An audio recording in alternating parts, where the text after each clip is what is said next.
Hey, what's up? It's your boy Young Scoots, and this is Shots Called. Today we're here to talk about the first game in the Eastern Conference Finals, the Atlanta Hawks versus the Bucks. In all honesty, this game was insane. It was definitely one of those that you had to watch from the beginning all the way to the end. It was back and forth the entire game, especially at the end. Like I couldn't sit down. Over here popping beers, just like when is this gonna be over? Who's gonna win? And of course, I'm an Atlanta fan, so I always root for my boys. So I guess we'll get started with the Bucks side of things. The Bucks started out pretty strong. Giannis was doing some Giannis things. Drew Holiday had a phenomenal game where he was shooting better than he usually does. And Middleton was doing Middleton things, except it was one of those nights where he just wasn't hitting. I think Middleton shot somewhere around a range of 8 for like 22 or somewhere like 6 for 20, somewhere in there. And he was hitting some of his shots, but majority of them just were not going down, especially at the end when they needed that big three. I was just like, why is Middleton trying to take this shot? He could have made one more pass over, and they probably would have made the three to tie it up. Giannis was destroying the Hawks at their own game at the end of the fourth with the pick and roll because Trae Young and Capella and John Collins usually run the pick and roll, and that's where their bread money shots usually come in. But Giannis definitely came in at the end and started beating them at their own game. Drew Holiday definitely hit some important shots. He didn't shoot too well from three. I think he was like maybe like high 30s, mid 40s on his 3-point percentage, but he hit some big ones, like ones that kept him in the game. Brook Lopez definitely had a off night tonight. I don't even think he played that much. I didn't see him in there too often. I know they're trying to play smaller, but especially in the second half, I didn't even notice if Brook Lopez was on the floor or not. He didn't do too much. Let's talk about the Hawks for a little bit. The Hawks, big, big Trae Young fan, been an Atlanta fan since the Jeff Teague, Paul Millsap, Josh Smith era. So big fan. In fact, it's my hometown. But Trae came in the game like no one could stop him. Like he erupted like a damn volcano. Like there was no one who could stop him.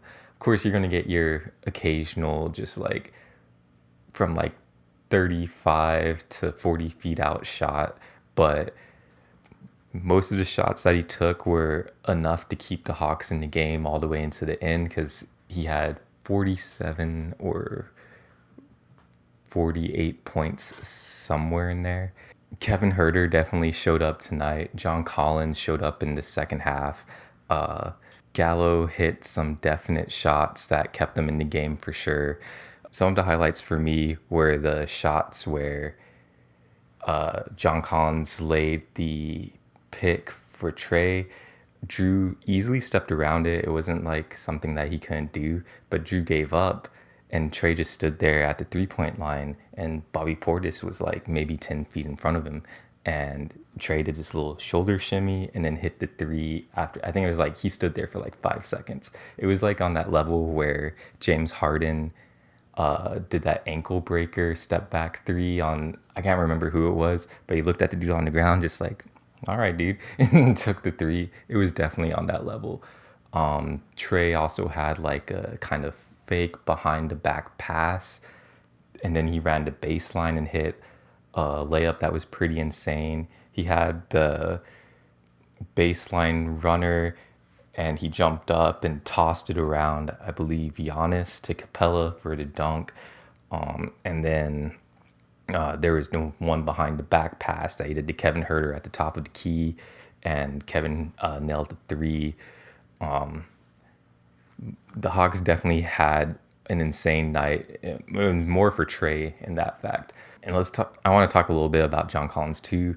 John Collins definitely took off in the second half. He hit an insane alley oop on a fast break. I believe it was from Bogdanovich. He had the massive three in the corner, which I would say it was a dagger, but they were still down by 1 point after that shot.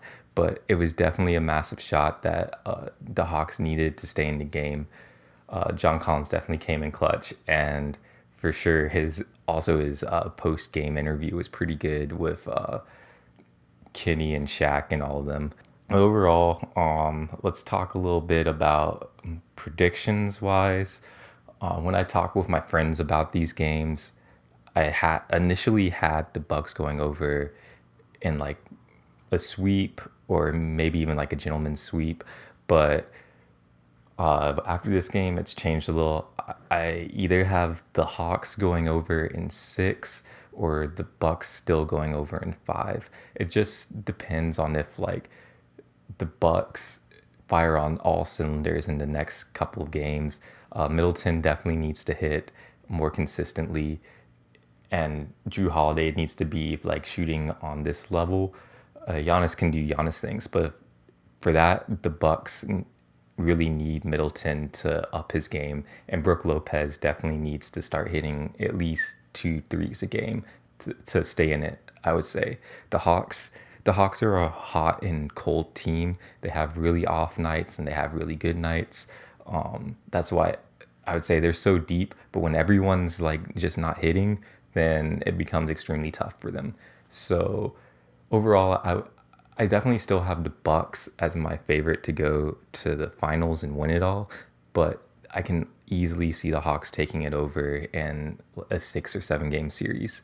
Anyway, this is the first episode. I just wanted to keep it short. So, you guys, thanks for watching.